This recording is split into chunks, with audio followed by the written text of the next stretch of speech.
Part 2. The Silent Orchestra.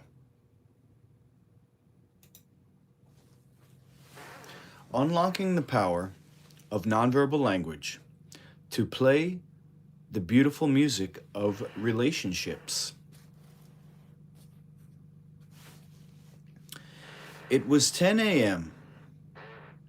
and I was standing behind a podium high on stage, looking down at an audience that included teachers, speech therapists, psychologists, psychiatrists, and other professionals, but most importantly, parents. I had been asked to be a keynote speaker at this conference at the University of California, Davis, on the social adjustment of children. Perched up on stage, I couldn't help but feel uncomfortable. Not only was I far away from the audience, but most of my body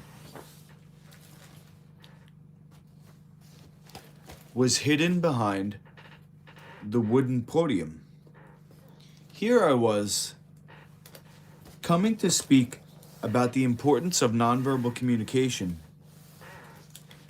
and the audience couldn't see my nonverbals. And I couldn't see theirs. So I turned to the person in charge of technical matters and asked for a portable microphone, attached it to my lapel, and walked down the stairs until I reached the level where the participants were seated. At closer proximity, I could more effectively use my nonverbal language to communicate my message and pick up nonverbal cues from my audience at the same time.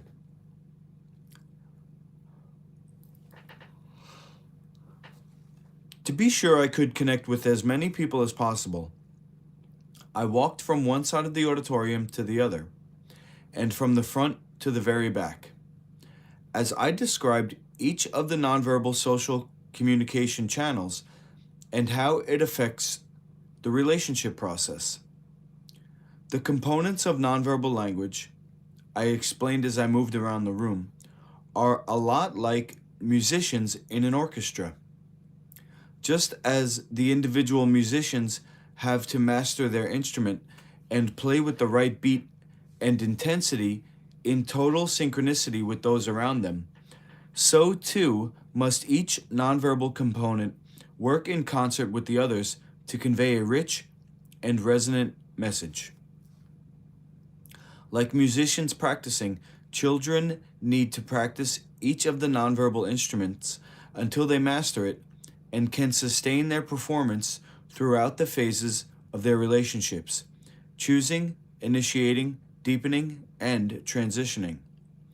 In the same way that practice gets harder for musicians as the pieces of music they attempt increase in complexity, children need to be ready to play their nonverbal instruments with even greater facility as they face the increasing social complexities that come with age. My goal over the next chapters is to introduce you to all the instruments in the orchestra of nonverbal communication so you can help guide children as they develop these essential skills. Each chapter introduces a specific nonverbal communication channel, its origins, how it's learned, and how its importance may change with age. Each chapter also describes the impact of that channel on the development of children's friendships, along with how to gauge children's current skill levels and suggestions for how to help your child improve them.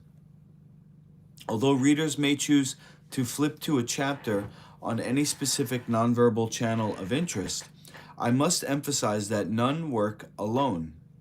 Again, like instruments in an orchestra, each works in harmony with the others. Chapter 3, Rhythm. The Stealth Nonverbal Channel.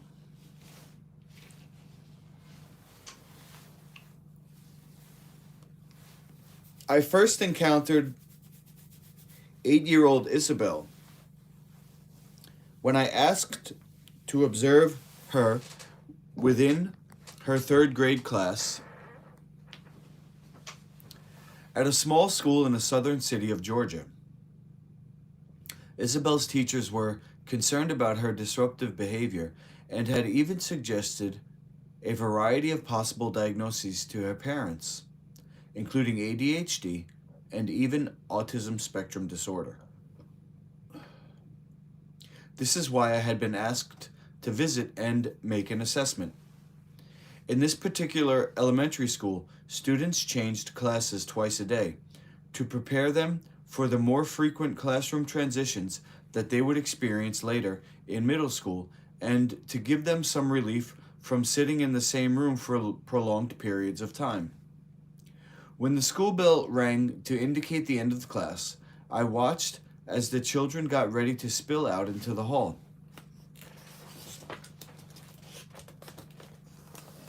While other students quickly put their notebooks away and stood behind their desks, waiting to be dismissed, Isabel dawdled until she was the last student to stand by her desk and the last to file out of the room. Out in the hallway, however, Isabel walked faster than the other children, pushing ahead of the first 4 students in front of her. When teachers called out, "Isabel, stay in line," the little girl stopped and returned to where she originally was supposed to be, but then began to walk slower than the students ahead of and behind her, resulting in a human traffic jam. In the next classroom, Isabel continued to be out of step with her peers. Although academically capable, she rarely followed group directions unless her name was called specifically. And even then, the directions had to be repeated especially for her. Isabel wasn't belligerent or uncooperative, she just seemed to be clueless about when she should or shouldn't be doing something. For example, when the class was called to the story rug, she moved slowly and was the last to get there, inevitably stepping on the hand of someone who was already seated as she wedged herself into the circle. Out on the playground, Isabel tried to join the games or activities that were already underway, but because she consistently joined late, she found herself left out. She really wanted to be included, but seemed unaware that her timing was creating problems. When Isabel did manage to join an activity, she seemed to do well enough. On the whole, other children accepted her, but they often showed signs of annoyance at the interruptions and delays she caused. After observing Isabel in class and at recess, I met with her one-on-one and administered a series of tests. In one assessment, I pulled out 2 sets of rhythm sticks, handed one to Isabel, and asked her to play them in sync with me. She couldn't. Sometimes I could hear her sticks click ahead of mine, and sometimes they clicked well after mine. After finishing the tests and reading her complete file, I felt certain I had uncovered Isabel's problem. She was struggling with the nonverbal channel of rhythm. This was why she had so much difficulty matching her pace to that of the students around her. She simply wasn't picking up the beat of the classroom. But the more important finding was this: as obvious as her rhythm difficulties were to me, Isabel seemed entirely unaware of her mistakes. All children need to learn to get in sync with the rhythm of the classroom and of their peers in order to thrive in the school setting. However, because this, like all other forms of nonverbal communication, is learned indirectly, not all children will pick it up at the same pace. For some children, moving in step with the rest of the class can be challenging. Even those with a natural facility for rhythm may be thrown off by whatever might be happening in their lives, much like a metronome knocked from its perch on the piano. Much of my school consulting time is spent watching for the children who are out of rhythm with their peers, because inevitably these are the students having difficulties with social situations as well. They tend to fail at the turn taking necessary for successful social harmony. Because they don't know when to stop talking and listen, their conversations and interactions quickly deteriorate. They finish eating lunch too soon or too late. When they finish too early, they are likely to initiate interactions that annoy their peers who are still eating. And if they are still eating while everyone else is done, they miss out on the post-lunch socializing that is so important to the development of peer friendship. Transitions from one activity to the next and traveling from one class to another are challenging for them. They are the ones still pasting objects on poster board for an art project while everyone else has finished, has cleaned up, and is ready to move on. Imagine how a child who is moving too fast or too slow could frustrate a teacher who is trying to deal with 20 to 30 children at the same time, leading that teacher to speak sharply or to discipline the out-of-step student. In turn, the child might withdraw and lose confidence, still unaware of what she is doing wrong. A big part of any teacher's job is to set the rhythm necessary for healthy social interaction and learning, especially in elementary school. Before the pandemic short-circuited in-person education, most elementary school teachers probably had to deal with one or two children like Isabel in their classrooms. But after many months of remote learning, the numbers of Isabels returning to in-person class increased exponentially. Children who were already struggling with rhythm found themselves even farther behind their peers, and those who might have had no trouble with rhythm before the pandemic were now out of practice.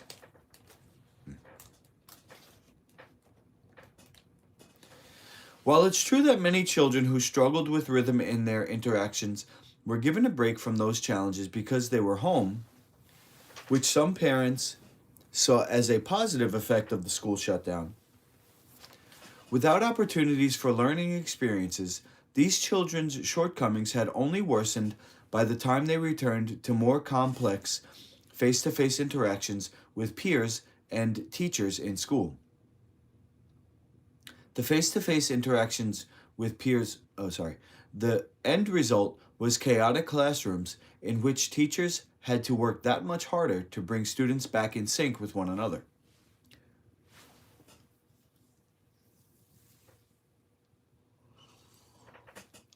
The truth is, all of us may have become rhythm lazy due to the excessive amount of time we've spent interacting via screens.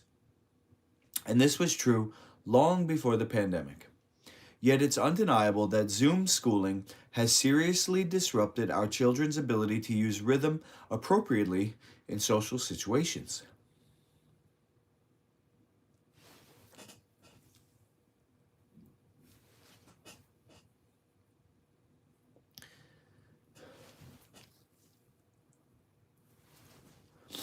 While our children were learning online via screens, the rhythm of their interactions changed dramatically. Zoom, FaceTime, and other video meeting platforms have delays and silences that don't happen in person. After all, in real-life conversation, no one has to pause to unmute themselves before speaking. Online, we have to adjust our natural conversational back and forth, and it's much harder to get into a flow. Whereas during in-person interactions, we are constantly picking up on nuances of speech and movement, staying alert to the rhythms of others, and adapting our own rhythms and movements to match and stay in sync. During virtual interactions, we simply aren't required to pay attention in the same way. As one of my students shared with me during an in person class discussion, to be honest, I really like Zoom classes because I can get away with so many things I can never dream of attempting to get away with in person. Although a child struggles with rhythm, may create disruptions in classrooms and social problems for that child when interacting with peers, the good news is that rhythm, like all nonverbal skills, can be taught. And as rhythm plays a central role in the other nonverbal channels, when rhythm skills are improved, the child will likely see gains in the various other skills necessary for making relationships work out well. In the orchestra of nonverbal communication, rhythm is like the conductor helping all the other instruments stay in sync. Fortunately, there is plenty we can all do to help support our children in acquiring and improving this vital nonverbal skill. That's what this chapter is going to help you to do. Why rhythm matters.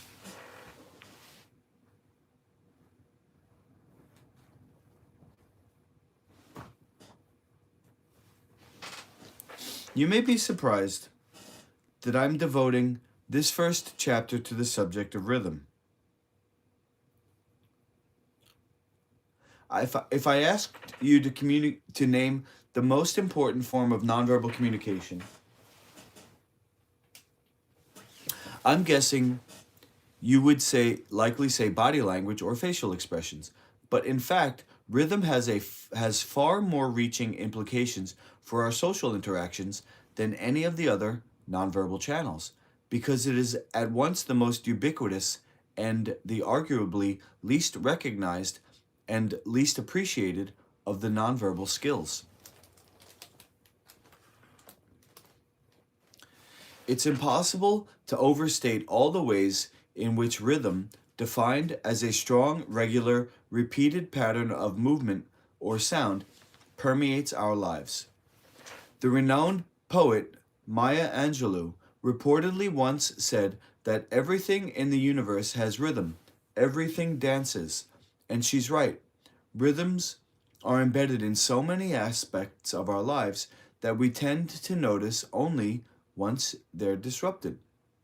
We sleep and wake to the rhythm of the sun rising and setting.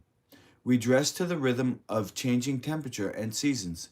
We drive our kids to school and catch the bus or train to work and have our first cup of coffee at pretty much the same time every day. Beyond the rhythms of our daily routines, we are each born with different temperaments or a genetically determined rhythm of our emotional responses to our world. The sun will come up at the same time for all of us, but while some of us wake up exhilarated and ready to face the day, others pull the sheets over their heads and go back to sleep. Some of us are temperamentally calm, with moods like a steady drumbeat, while others' moods are more volatile, like a drumbeat punctuated by loud clangs of the cymbal. And we develop these temperaments at a very young age. If you walk into a preschool classroom, you will immediately observe that some kids are quicker to engage and more high energy than others, while some tend to be cautious, shy, and slower to warm up. Humans, in other words, are creatures of rhythm. These physical and biological rhythms often go unnoticed, and yet they are deeply ingrained in us, so much so that we may find it hard to modulate our natural rhythms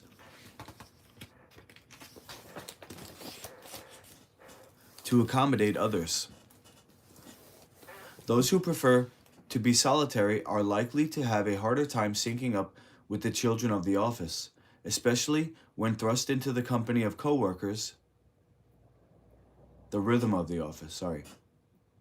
Those who prefer to be solitary are likely to have a harder time syncing up with the rhythm of the office, especially when thrust into the company of coworkers on a Monday morning after a quiet weekend at home.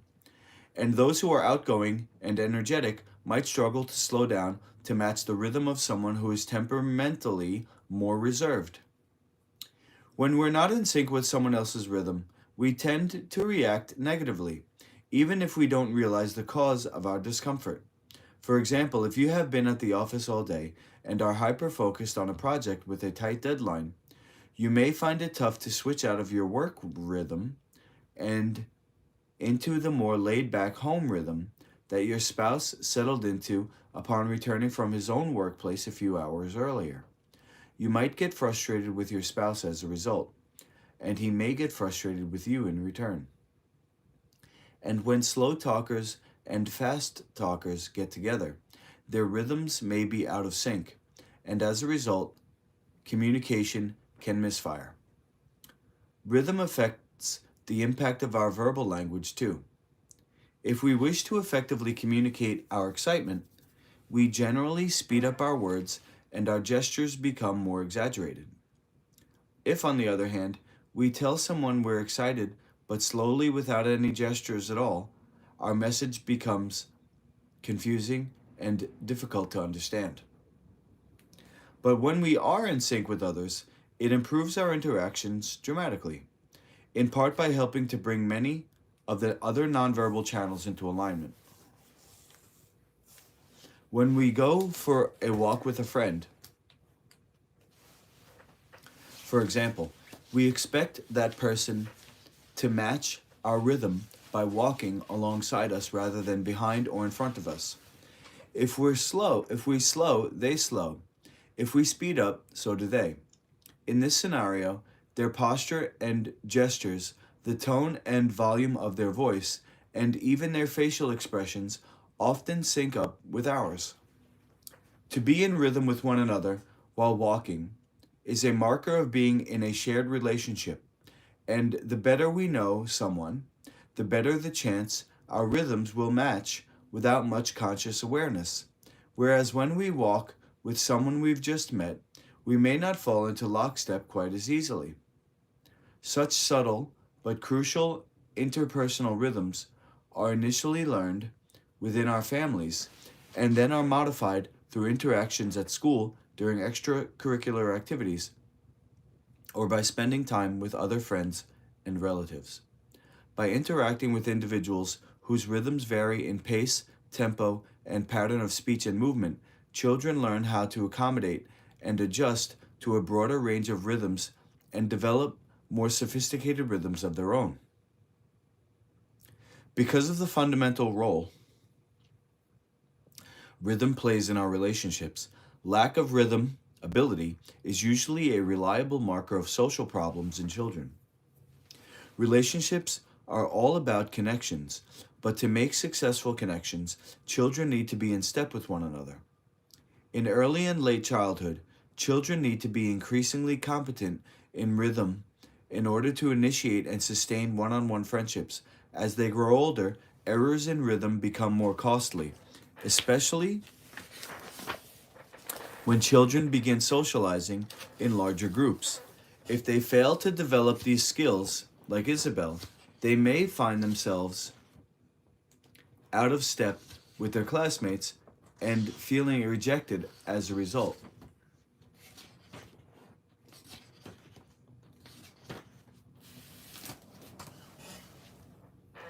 The good news is that school-age children who master these skills have been found to have more positive social attitudes and a higher possibility of forging meaningful friendships later in their lives. This is partly because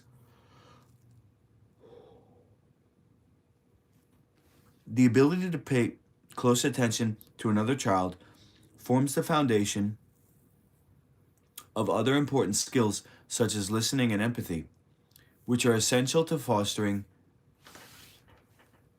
deeper connections with others. Rhythm sensitivity also correlates with a child's ability to learn verbal language and reading skills. The more sensitive to rhythm, the greater the reading achievement and use of verbal language, too.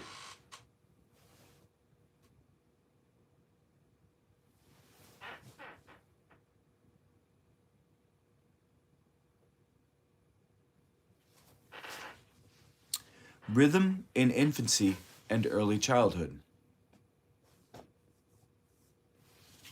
Studies show that children are able to identify and use rhythm very early in their lives.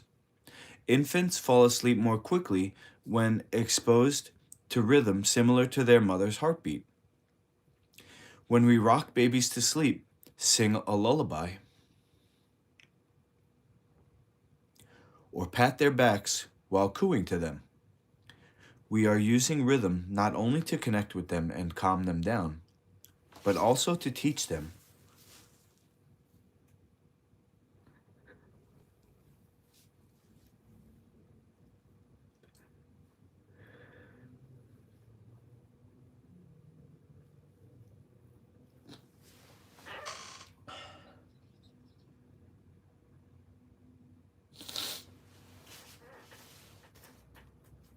That they are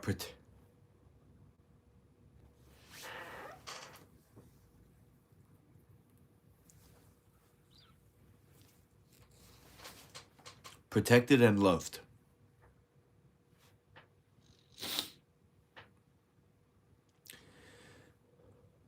This helps to explain why, when parents enrolled in the federally funded Head Start program,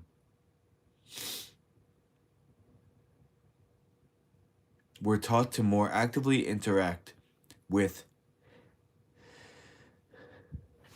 and stimulate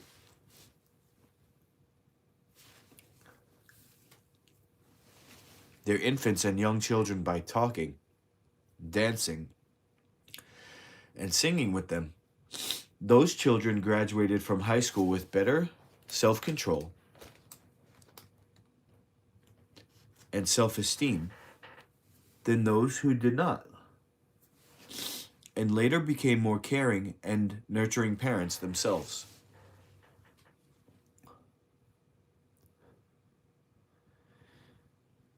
Tips to help instill a sense of rhythm in your very young child. Build awareness. One excellent way to make your very young child more rhythm aware is to simply point out people who are walking, running, driving, or talking in a regular rhythm. Help your child notice when sounds or movements are happening fast or slow. The dog is running very fast. This line is moving very slowly. Over time, she will have a better awareness of how rhythm and tempo are present in so many of our daily activities.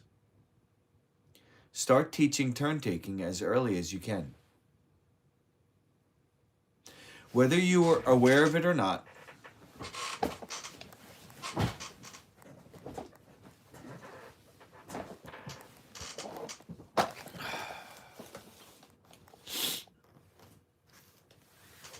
some of your earliest interactions with your infant were the beginning of teaching her the very important rhythmic skill of turn taking.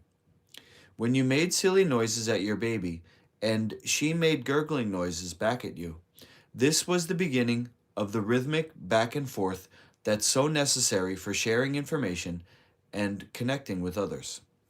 Throughout early childhood, it's important to reinforce turn taking, especially as your infant transitions into a toddler. By the age of 2, most children are keen to monopolize interactions with others, and they're usually not prepared to wait for a response.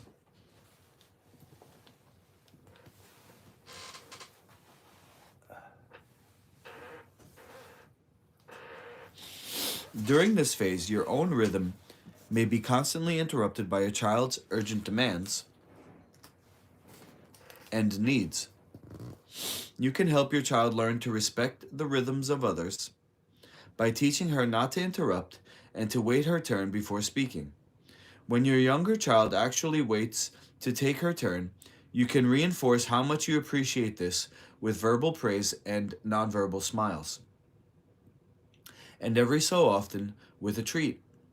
And you should also model turn taking with your older children and with your spouse or partner. Time invested in teaching turn taking during the preschool years will pay off handsomely when your child begins full time school and has to connect with peers on her own. Sing and dance together. For generations, parents and grandparents have sung nursery rhymes to babies and little children, bouncing them on their laps and miming along to the words. Although these simple songs have somewhat fallen from fashion, they serve an important purpose. They teach children about rhythm. Jack and Jill, Humpty Dumpty, and Little Bo Peep are still great ways to introduce your child to rhythmic patterns of speech. When your child is old enough, you can sing a phrase and then ask her to echo it back to you. Children love to hear such songs repeated over and over and will often demand that you play or sing the same song again and again. They find this kind of repetition reassuring. Likewise, putting on music and dancing together is a great way to increase her sense of rhythm. Ask her to move to the music and then mirror that movement, taking turns initiating the moves. Resist the temptation to grab your child's hands or arms and move them in time to the beat. While you might think this will help instill a sense of rhythm in your child, she'll learn more if she's allowed to go through the process of figuring out the beat for herself. A music or dance group, such as the Music Together, is another great way to ensure that your child is exposed to rhythm from an early age. Make a beat and have your child follow it. As I did with Isabel, the child described at the beginning of the chapter, you can have your child mimic your beat with a drum, rhythm sticks, or even a pair of spoons. Start with a simple, steady rhythm and slowly increase the complexity until your child has difficulty following your lead. Next, you can have your child set the rhythm while you copy it. Then deliberately get the rhythm wrong to see if she notices the difference. Avoid or limit screens. The American Academy of Pediatrics advises no screen time at all for children until 18 to 24 months, except for video chatting, and that children ages 2 to 5 should get an hour or less of screen time per day. We can all model good habits around screen use by putting screens away during meal times and other interactions with children. This will give your child greater opportunities to pick up on the rhythms of human-to-human interaction around her and to practice the essential art of syncing up with others.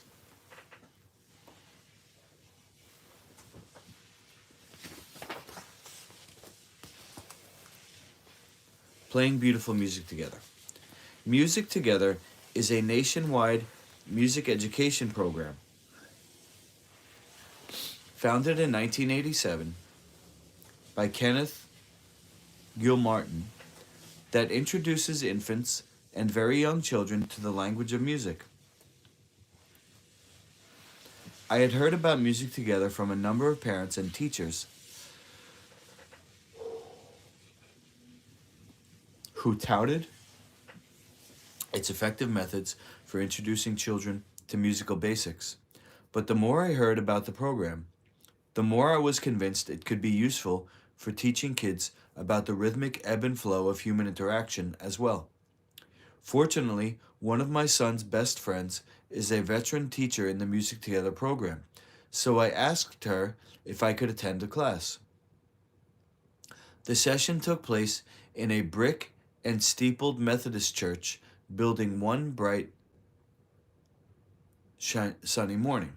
I arrived early so I could observe the moments before class got started.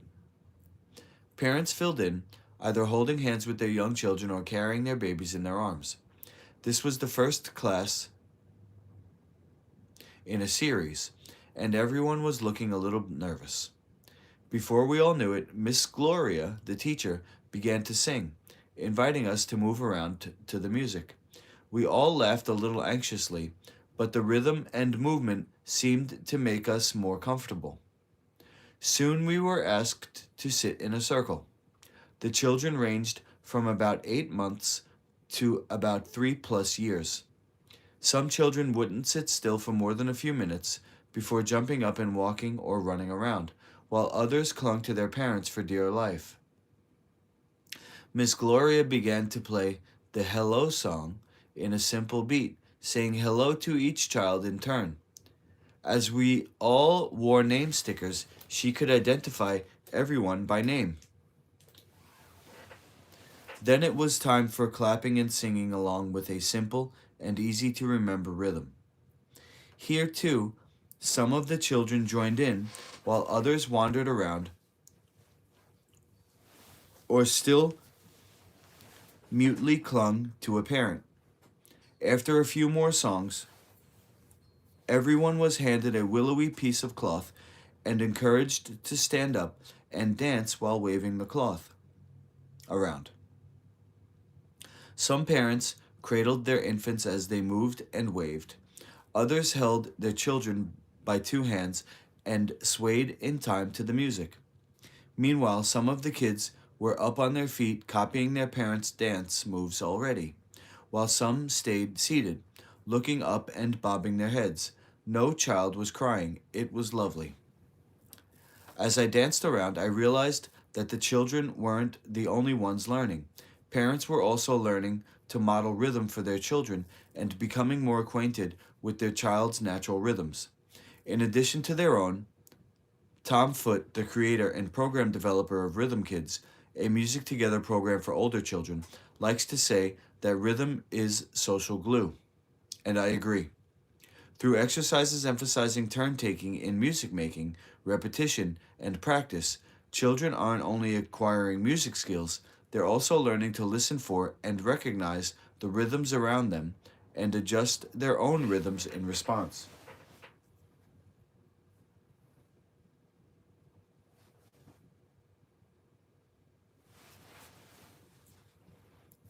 A few months later, I got to return to Miss Gloria's class to see how the parents and children were getting along. I sat and watched while everyone sang, danced, and talked about how things were when they first began and how much they had changed. And oh my, how they'd changed. Gone was the hesitancy common among the children and their parents during the first class. Everyone was so much more comfortable. Even though there still was delightful chaos at times, appropriate turn taking and sharing were now the norm. But what was the most striking to me was the parents.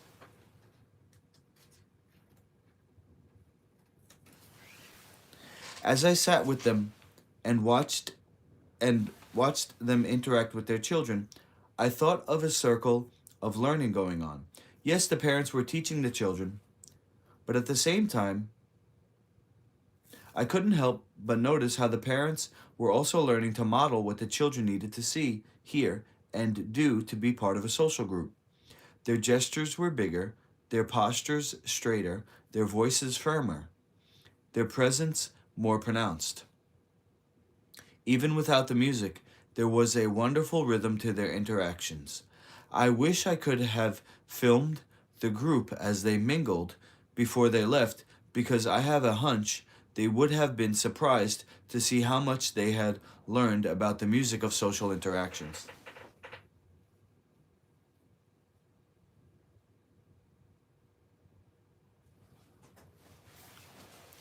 Rhythm in late childhood. Picture a small child. Call her Ella. On her first day of kindergarten, she does well in the morning, finding her new classroom easily and cheerfully greeting her new teacher and classmates. But when it comes for time for recess, she walks out onto the giant playground and immediately feels overwhelmed and even a little homesick. Children are running around and shouting, but this isn't Ella's thing. She prefers to walk, think, and talk quietly. Determined to make friends, she attempts to join a group playing tag, but though she tries to keep up with the play, she's slow to react to the rapid movements of the other children, and soon the other children stop including her in the game and she is left on the fringes. They don't like me, Ella concludes, assuming that the other children have rejected her due to her personality, not realizing that she is simply out of step with them. In late childhood, the point at which children begin to forge meaningful relationships, rhythm is involved at all stages of relationships, especially at the initiation phase. If a child is out of sync with the others, she may miss the best moment for initiating a friendship. However, if a child is struggling to sync up with peers' rhythms in one context, like while running around on the playground, it doesn't necessarily mean that this skill is underdeveloped.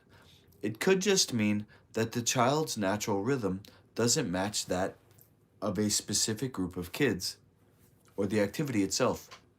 As Ella sadly makes her way toward a bench so she can sit down and rest, she realizes she isn't alone. Beside her is a girl from her class. They look at each other shyly and smile. "Hi, I'm Zoe," the girl says. "Can I sit with you? I don't like to run around." The two girls sit on the bench, and suddenly Ella isn't scared or homesick anymore. The two girls sit and chat for the rest of recess. We've all had the experience of clicking with someone on first meeting, but we may not have identified the role that rhythm was playing in that sense of instant connection. Research has shown that synchronicity, or the meshing of our own rhythm with that of another person, can be crucial for providing the comfort needed to get a relationship up and running. In the case of Ella and Zoe, their compatible rhythms immediately brought these two girls into a relationship with each other. Keep in mind that one rhythm doesn't fit all. Along with learning to modulate her rhythms to match a situation, merely being aware of her natural rhythms will help your child learn to find and initiate a relationship with someone whose rhythm matches hers. Once children have initiated a friendship and deepened it over time, they will need to learn a different rhythm once they reach the transition phase. When the end of the school day or year rolls around, the rhythm most children use to initiate and deepen a connection on the playground may be too energetic for the interactions that should take place when saying goodbye. For Ella and Zoe, that may mean a cautious wave farewell and see you tomorrow at the close of the first day of school, and a proper hug and promises to see each other during the summer at the end of the year. Late childhood is also the time when children begin to be cognizant of time. I'll never forget the day I was taking my grandson Soren, then 6 years old, to play basketball at the park, when he turned to me and asked, "What year is this?" I told him it was 2012. "Papa, is it always 2012? He asked. Once children start school, time quickly becomes part of the rhythm that shapes their everyday lives. Although research shows that infants as young as 6 months of age have some sense of longer and shorter durations of time, their conception of years, hours, and minutes doesn't come into play until about age 6, my grandson's age at the time he asked me the question.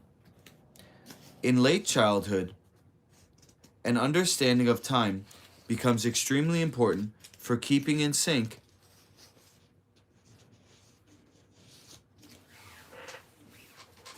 with the rhythms of everyday life. Like it or not, being on time matters in our society. Our ability to do so can affect how others view us and whether or not they wish to engage with us. Although in some Latin American and Asian countries, being late isn't as frowned upon, in the United States, time governs the daily rhythm of our lives. School aged children should be able to understand that when we say to another family, let's meet at 3 to go to the park, we are asking that family to interrupt their rhythm to share with ours, and this means we're expected to show up on time. In late childhood, kids must learn to read and express time cues accurately, or it will create significant social problems for them later on in adolescence. When they're expected to be at class on time and complete assignments on time, and will be judged based on their ability to manage their time. Teachers often share with me how frustrating it is when children can't adhere to time cues, such as the bell that signals class it's over, or follow time related instructions such as 1 more minute on the assignment and then begin to put away your materials. Part of the problem is that time is perceived differently by children than it is by adults. In general, time moves much more slowly for children. If you ask a child to sit quietly for 10 minutes, those 10 minutes can seem like an hour. Research shows that if you ask a child to close her eyes and open them after she thinks a minute has passed, she will open them after about 40 seconds. Ask an adult to do the same task, and she will keep them closed for 70 seconds. Perhaps now you can appreciate why your child asks, "Are we almost there yet?" on a car ride as soon after you pull out of the driveway. Moments like these provide the ideal opportunity to teach your children about time. Tips for helping your child with rhythm in late childhood. Observe how rhythm affects your child in a variety of situations. Since rhythm is learned informally and indirectly, you may not be sure how adept your child is at using this skill. To find out, the first step is to observe your child when interacting with adults and peers. Does your child seem to be out of sync with the other children during a playdate, party, or other activity? Does your child finish the activity earlier or later than everyone else? If your child participates in a music group, do you notice she seems to be out of step with the beat and with others? Does she lag behind or dash ahead when kids are walking in a group or line? Does she persistently interrupt others while speaking?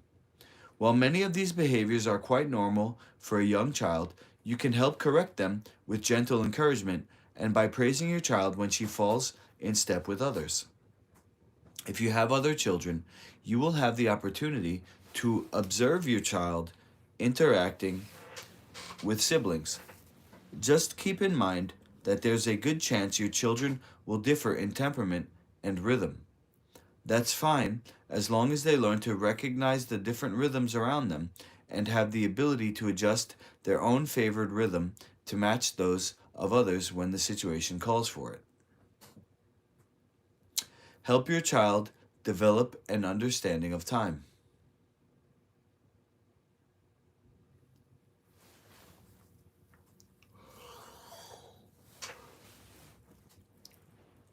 One easy way for parents to help children understand this special rhythm that governs our lives is simply by bringing it up in conversation. You can have your child guess how long it will take to drive her from home to some other destination like soccer practice, gymnastics, or birthday parties, or how long it would take to walk to a park. The idea is give your child opportunities to pay attention to the passage of time. Another way to have your child gain a better understanding of time is by using a time management chart. You can sit down with your child and work out how much time it takes for her to complete her daily tasks. Perhaps it's 10 minutes for getting dressed and 5 minutes for making the bed. If she is having trouble sticking to her schedule, you can use a timer to see how long it actually takes your child to complete these tasks. This will help make time more concrete and understandable for your child. If you wish, you can provide modest rewards for completing tasks on time, but please nothing major, as these are age-appropriate expectations. While teachers will be beginning to teach the basics of time in school, it doesn't hurt to have a foundation in the understanding of time beforehand. Even children as young as 6 can benefit from having a wristwatch and some instruction from parents about time. And make sure to set a good example. If you tell your child you will be up to read with them before bed in 5 minutes, make sure it is really just 5 minutes, not 7 or 10. And if you tell your child she has 10 more minutes to play before leaving for the park, stick to it. It may feel like you are being rigid, but in reality you are teaching her good habits that will set her up for academic and social development. Listen to music, dance with your child, or enroll your child in a music or dance group. Often the simplest home-based activities are the most beneficial for young children. Although you can enroll your child in a music or dance class to help improve her sense of rhythm, you can also spend time together listening to music, dancing around the room, or playing instruments together at home.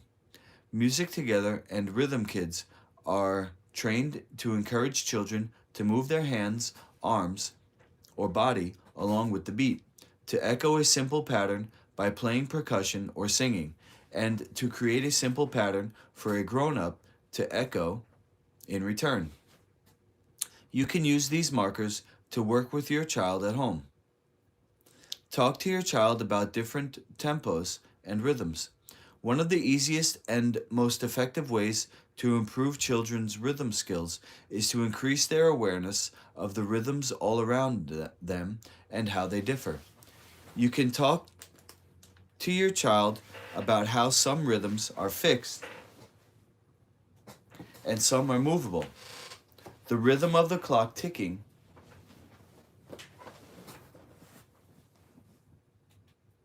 can't be changed, but your heart rate can go up and down.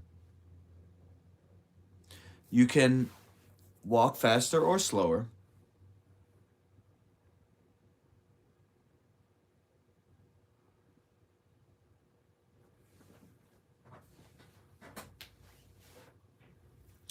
And you can talk at different speeds. Say you're watching a cartoon with your child that features a race car. You can ask your child how the speed is different from that of someone walking. Talk to your child about how certain situations call for different speeds.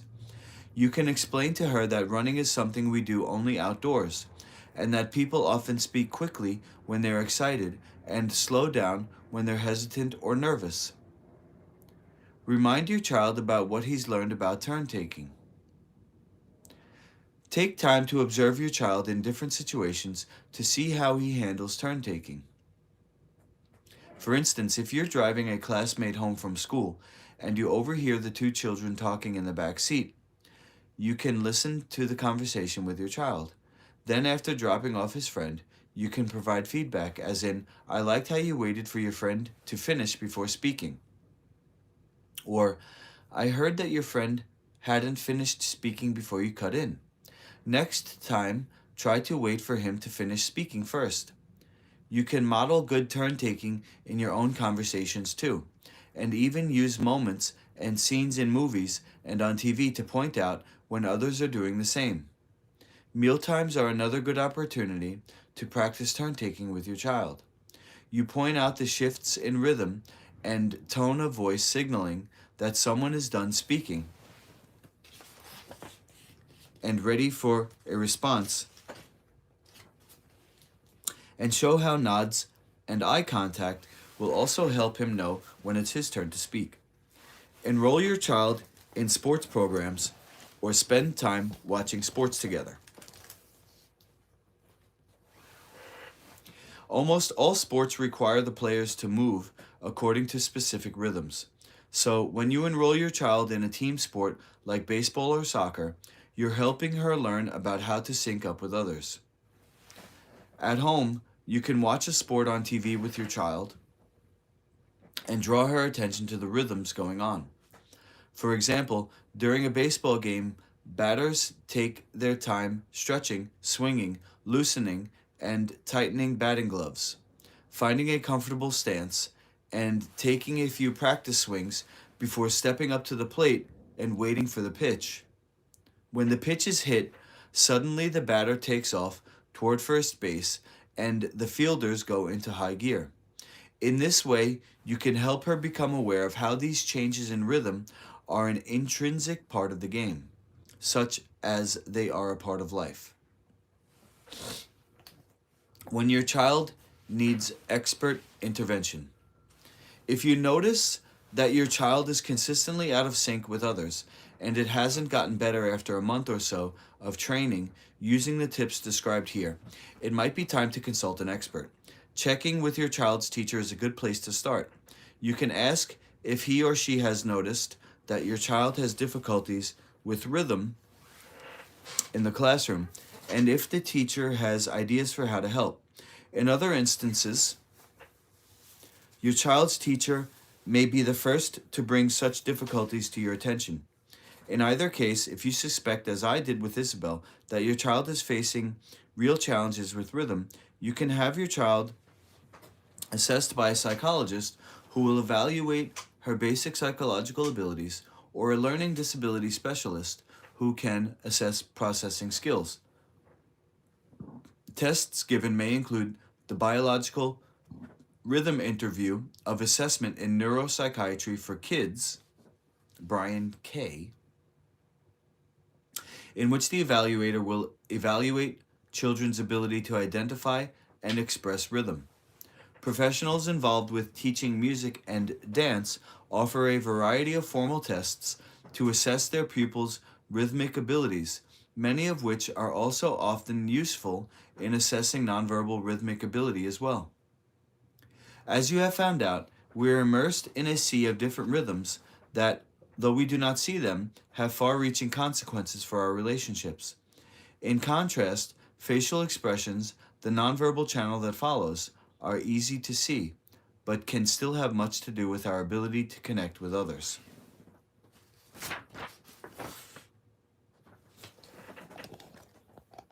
Next up,